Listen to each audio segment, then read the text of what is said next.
अस्सलाम वालेकुम नाज़रीन, मैं मोहम्मद असलम हुसैन सियासत की खबरों में आप सबका इस्तकबाल करता हूँ। All India Muslim personal law board ने दूसरी अर्जी में सुप्रीम कोर्ट में अपना हलफनामा दाखिल किया है, जिसमें मुस्लिम खवातीन के नमाज की अदायगी के लिए मसाजिद में दाखिले की हिदायत की दरख्वास्त की गई है। यह हलफनामा साफ साफ पहले हलफनामे के मुताबिक है, जो बोर्ड की तरफ से सुप्रीम कोर्ट के सामने इसी तरह की दरख्वास्त में दायर किया गया था। बोर्ड इस्लामी नसूस के लिहाज से अपनी राय से मुताबिकत रखता है कि मुस्लिम खवातीन के मसाजिद में दाखिल होने और नमाज या बाजमात नमाज पढ़ने पर कोई ममानियत नहीं है, ताहम एक ही सफ़ में मर्द और ख़वातीन के इख्तिलात को इस्लाम के मुतय्यन उसूल के मुताबिक ममानियत है। अगर गुंजाइश हो तो मस्जिद इंतज़ामिया औरतों के लिए अलहदा इंतज़ाम करें। बोर्ड ने यह भी वाज़ेह किया है कि दरख्वास्त गुजार की तरफ से मक्के में हजर अस्वद के इर्द गिर्द तवाफ़ की हालिया पिटीशन में नमाज के इस्तेदलाल पर जो मिसाल पेश की गई है वह नमाज की अदायगी के हवाले से गुमराहकुन है। मक्के मुकर्रमा में भी खाने काबा के अतराफ़ की तमाम मसाजिद में मर्द और जन को इख्तिलात के साथ नमाज़ पढ़ने की इजाज़त नहीं है। इसी तरह यह मसला हिंदुस्तान में मौजूदा मसाजिद में दस्तियाब सहूलत पर मुनहसिर है। अगर मौजूदा इमारत या जगह ऐसे इंतजाम की इजाज़त देती है तो इंतज़ामी कमेटियाँ ख़वातीन के लिए अलग अलग जगह बनाने के लिए आज़ाद हैं। All India Muslim personal law board ने तुर्की और शाम में आए भयानक ज़लज़ले पर ताज़ियत का इजहार करते हुए कहा कि तमाम मुसलमानों से अपील की जाती है कि वो फराग दिली के साथ मुतासरीन की मदद करें। मुल्क की जो मोतबर तंजीमें रिलीफ के लिए काम कर रही हैं, इनके ज़रिए अपनी मदद पहुँचाएँ। मौलाना सैयद मोहम्मद राबे हसनी नदवी, सदर all India Muslim personal law board व नाजिम नदवतुल उलमा लखनऊ ने कहा है कि नेज़ मुसलमान इस हकीकत को याद रखें कि दुनिया में जो भी हालात पेश आते हैं वो सब अल्लाह की मर्ज़ी से पेश आते हैं। लिहाजा इस मौके पर हमें दुआओं का ख़ास एहतमाम करना चाहिए, तौबा करना चाहिए, इस्तग़फ़ार करना चाहिए और हर इस काम से बचना चाहिए जो अल्लाह को नाराज़ करने वाला और इसके गज़ब को भड़काने वाला हो। अल्लाह ताला हम सब की हिफाजत फरमाए और अपनी अमान में हमें रखें। उन्होंने कहा कि 2 रोज़ कबल तुर्की और शाम में आए ज़लज़लों ने पूरी इंसानी बरादरी को हिला कर रख दिया है। उत्तर प्रदेश के वज़ीर आला योगी आदित्यनाथ ने कहा है कि 500 साल बाद लॉर्ड राम अयोध्या में राम मंदिर का सिंहासन सजाएंगे। हालांकि CPIM और कांग्रेस लॉर्ड राम या कृष्णा के वजूद पर यकीन नहीं रखते। मगरबी त्रिपुरा के मजलिसपुर में एक इंतखाबी रैली से खिताब करते हुए योगी आदित्यनाथ ने कहा कि राम मंदिर 1 साल के अंदर तैयार हो जाएगा और लॉर्ड राम अपने तख्त पर बैठने के बाद हम सबको अपना आशीर्वाद देंगे। योगी आदित्यनाथ ने कहा कि कांग्रेस और CPIM सिर्फ बदउनवानी और तशद्दुद पर यकीन रखते हैं। त्रिपुरा कभी कांग्रेस और CPIM के दौरे हुकूमत में बदनाम था। योगी आदित्यनाथ ने कहा कि बीजेपी की क़यादत वाली हुकूमत के इक़्तिदार में आने के बाद यानी 2018 से रियासत अमन और गुड गवर्नेंस में गालिब है। आइंदा साल पार्लिमानी इंतखाबात से कबल मुल्क में एक बार फिर नाम तब्दील करने का ट्रेंड चल रहा है। कल लखनऊ का नाम बदलने की खबरें आ रही थी। आज महाराणा प्रताप सेना ने नई दिल्ली के शाहजहां रोड के बोर्ड पर लॉर्ड परशुराम मार्ग के नाम का पोस्टर चस्पा करते हुए मोदी हुकूमत से फौरी तौर पर रोड का नाम तब्दील करने का मुतालबा किया है। इस दौरान जय श्री राम, जय परशुराम और हर हर महादेव के नारे भी बुलंद किए गए। आने वाले इंतखाबात के पेश नज़र फ़िरका परस्त अनासिर की जानिब से इस तरह के हरकतों में इजाफा हो गया है। इस पर आपकी क्या राय है, कमेंट के जरिए जरूर वाकिफ करवाइएगा। पार्लियामेंट में सदर जमहूरिया के खिताब पर हुए बहस का जवाब देते हुए वज़ीर-ए-आज़म नरेंद्र मोदी ने मुख्तलिफ मौज़ूआत का अहाता किया, लेकिन इस दौरान वो इस वक्त मुल्क के सबसे सुलगते हुए मौजू यानी गौतम अडानी की कंपनियों के ताल्लुक से बिल्कुल खामोश रहे, बल्कि उन्होंने महंगाई और बेरोजगारी को ही तस्लीम नहीं किया। उन्होंने अपने खिताब में राहुल गांधी पर इनका नाम लिए बगैर तनकीदें की, जबकि अपोजिशन को भी ED और CBI का नाम लेकर निशाना बनाया। वज़ीर-ए-आज़म नरेंद्र मोदी ने 84 मिनट के अपने खिताब में कहा कि इनकी हुकूमत के जरिए किए गए कामों की वजह से मुल्क के वक़ार में इजाफा हुआ है और नए इम्कानात पैदा हुए हैं। हिंदुस्तान में किए गए कामों की वजह से हमवतनों का सर फ़ख्र से बुलंद हुआ है। उन्होंने कहा कि इनकी हुकूमत ने मुल्क और दुनिया की साख में इजाफा किया है, फैसला कुन इक़दाम किए हैं, अवामी मफाद में फ़ैसले किए हैं और तमाम इस्लाहाती काम अवामी जज्बात के मुताबिक किए हैं। इसलिए हुकूमत पर सबके एतमाद में इजाफा हुआ है। मोदी ने कहा कि मुल्क बहरान के दरमियान भी फ़ख्र से भरा है। मुल्क के 140 करोड़ लोगों के सामने जो चैलेंजेस थे वो चैलेंजेस मौजूद नहीं है। पूरी दुनिया की सप्लाई चेन टूट गई थी, लेकिन हम आगे बढ़ते रहे और इससे मुल्क की साख बढ़ी है। दिल्ली पुलिस ने PDP सरबराह महबूबा मुफ्ती को पार्लियामेंट की तरफ मार्च करने से रोक दिया। वो जम्मू कश्मीर में जारी एंटी इंक्रोचमेंट मुहिम के खिलाफ एहतजाज करना चाहती थी। अपनी पार्टी के कई वर्कर्स के साथ महबूबा मुफ्ती रेलवे भवन तक पार्लियामेंट हाउस मार्च का मंसूबा रखती थी, जहां वो अपोजिशन जमातों को जम्मू कश्मीर नज़्म व नस्क के बुलडोजर पॉलिसी की जानकारी देना चाहती थी। ताहम पुलिस ने साबिक चीफ मिनिस्टर जम्मू कश्मीर को हिरासत में ले लिया। इन्हें और इनकी पार्टी के वर्कर्स को जंतर मंतर ले जाया गया। जंतर मंतर पर एहतजाजी मुंतशिर हो गए। महबूबा मुफ्ती ने कहा कि हम जम्मू कश्मीर के अवाम की हालत जार से अवाम, अपोजिशन जमातों और बरसर-ए-इक़्तिदार जमात के अरकान को वाकिफ कराने के लिए आए थे। अगर हम पार्लियामेंट नहीं जा सकते तो फिर हमें कहाँ जाना चाहिए। रिजर्व बैंक ऑफ इंडिया ने मुसलसिल 6वीं मरतबा सूद की शरहों में 25 बुनियादी पॉइंट्स का इजाफा किया, जबकि मजीद इजाफे की राहें भी खुली रखी गई है। इसकी वजह है कि अफरात ज़र की शरह अब भी ज़्यादा है। इस इक़दाम से कर्ज महंगे हो जाएंगे। RBI की 6 रुकनी मालियाती पॉलिसी कमेटी ने रेपो रेट बढ़ाकर 6.5% करने का फैसला किया, जो 2 और 4 की अक्सरियत से किया। गुज़िश्ता साल के अवाइल से इस तरीक़ेकार पर अमल किया जा रहा है। गुज़िश्ता साल मार्च के बाद से ये 6ठा मौका है जब मुसलसिल सूद की शरहों में इजाफा किया गया है। RBI ने दिसंबर 2022 में सूद की शरहों में 35 बुनियादी पॉइंट्स का इजाफा किया था। अब तक गुज़िश्ता साल मई के बाद से जुमला इजाफा 250 बुनियादी पॉइंट्स हो गया है। एक ऐसे वक्त जब आसाम में कम उम्री की शादियों के खिलाफ क्रैकडाउन जारी है, पुलिस मुलजिमीन को रखने के लिए इजाफी जेलें कायम कर रही है। ऐसी 2 आर्जी जेलें गोलपाड़ा और काचार अजला में कायम की जा रही है। मुख्तलिफ अजला से ताल्लुक़ रखने वाले मुलजिमीन को गोलपाड़ा में कायम शुदा तनसीब में मुंतकिल किया गया है। ऐसी एक और अबूरी जेल काचार में भी कायम की जा रही है। काचार के सुपरिटेंडेंट ऑफ पुलिस नौमुल मेहता ने PTI को बताया कि हमें आर्जी जेल के क़याम के लिए मंजूरी मिल गई है। उत्तर प्रदेश के शहर आगरा में G20 ममालिक की समिट की वजह से 11 और 12 फरवरी को आलमी शोहरत के हामिल ताजमहल और लाल किले के दरवाजे आम सयाहों के लिए बंद रहेंगे। सरकारी ज़राए ने यह बात बताई कि G20 ममालिक की समिट की पहली कॉन्फ्रेंस ताजनगरी में 11 से 13 फरवरी को होने की तजवीज़ है। G20 ममालिक का नुमाइंदा वफ़द 10 फरवरी की शाम यहाँ आएगा। इस मुद्दत में मेहमान ताजमहल, आगरा किला और एतमादुद्दौला का मकबरा देखने जाएंगे। इसके लिए महकमा आसार क़दीमा की जानिब से इन मुकामात को बंद रखने की हिदायत दी गई है।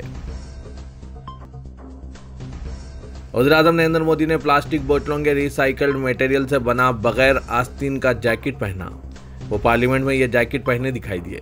बेंगलुरु में गुज़िश्ता रोज़ इंडिया एनर्जी वीक के दौरान इंडियन ऑयल कॉरपोरेशन लिमिटेड ने इन्हें यह जैकेट पेश किया था। इंडियन ऑयल कॉरपोरेशन कपड़ा बनाने के लिए हर साल 100 मिलियन पिट बोतलों की रिसाइकल करता है। महाराष्ट्र के शहर औरंगाबाद के बीजापुर इलाके में शिवसेना लीडर और रियासत के साबिक वजीर आदित्य ठाकरे के काफिले पर पथराव किया गया। ये पथराव शिवसेना की शिव संवाद यात्रा के दौरान किया गया। रिपोर्ट के मुताबिक पार्टी लीडर आदित्य ठाकरे और अंबादास दानवे की गाड़ी के सामने कुछ लोगों ने हंगामा किया और पत्थर फेंका। गनीमत यह है कि पथराव में आदित्य ठाकरे को कोई चोट नहीं आई। महाराष्ट्र कानून साज काउंसिल में अपोजिशन लीडर अंबादास दानवे ने इल्जाम आयद किया कि आदित्य ठाकरे की कार पर हमला शिवसेना से अलहदा होने वाले शिंदे ग्रुप के कारकुनान ने किया है। जामा मस्जिद दिल्ली के शाही इमाम मौलाना सैयद अहमद बुखारी इन दिनों सख्त अलील हैं और एक प्राइवेट अस्पताल में ज़ेर इलाज हैं। इन्हें एक हफ्ता कबल नज़ला और फ़्रोग की अलामत के बाद अस्पताल में दाखिल कराया गया था, जहां इनमें नमूनिया की तशख़ीस हुई है। अब इनकी सेहत में कदर बेहतरी है। शाही इमाम जिस प्राइवेट अस्पताल में ज़ेर इलाज है, वहाँ के डॉक्टरों की टीम के अलावा एम्स के डॉक्टरों की सख्त निगरानी में इनका इलाज किया जा रहा है। शाही इमाम की अलालत की खबर सुनने के बाद मरकज़ी वज़ीर दाखिला अमित शाह समेत कई अहम शख्सियात ने इनकी खैरियत दरियाफ्त की और इनकी जल्द सेहतयाबी के लिए नेक ख्वाहिशात का इजहार किया।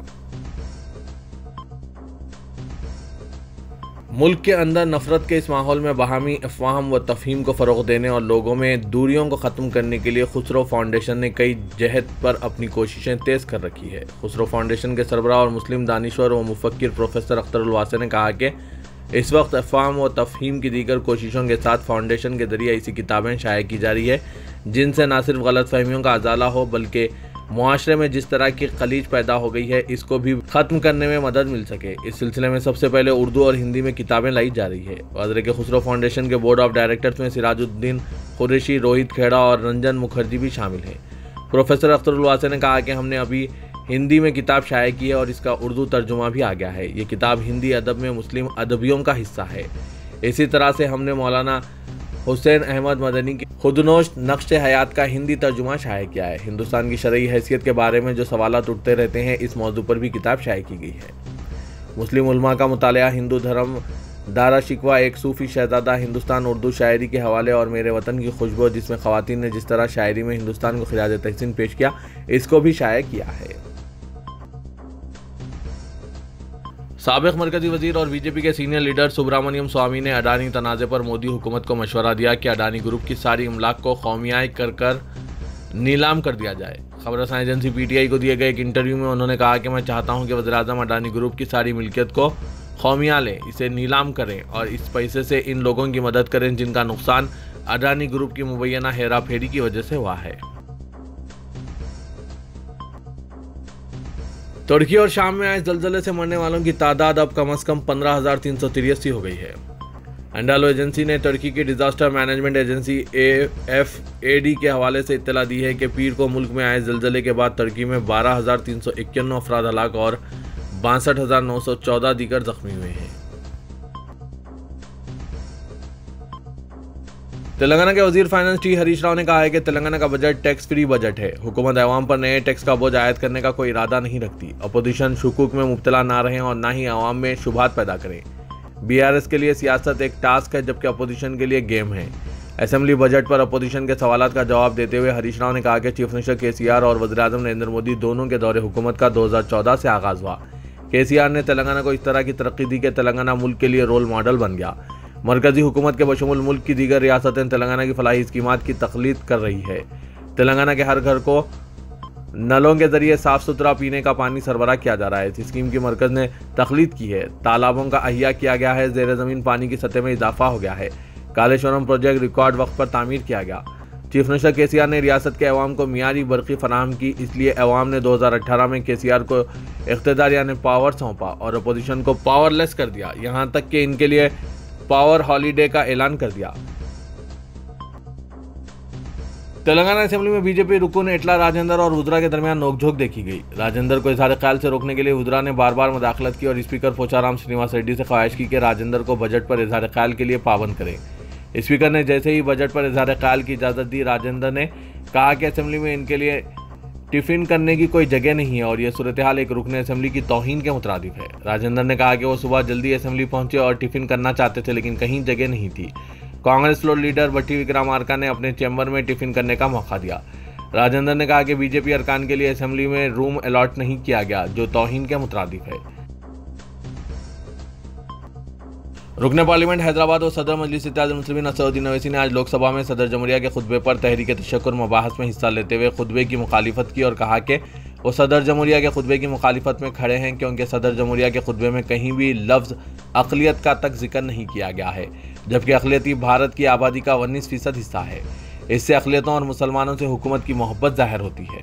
असदुद्दीन ओवैसी ने हुकूमत से मुतालबा किया कि प्लेसेस ऑफ वर्शिप एक्ट को छेड़ा ना जाए, मरकज की जानिब से अक़लियतों और मुसलमानों के लिए मुख्तस करदा बजट में इजाफा किया जाए, हुकूमत बिल्किस बानो से इंसाफ करें, वज़ीर-ए-आज़म नरेंद्र मोदी चीन से हरगिज़ ना डरें बल्कि चीन को उखाड़ फेंके।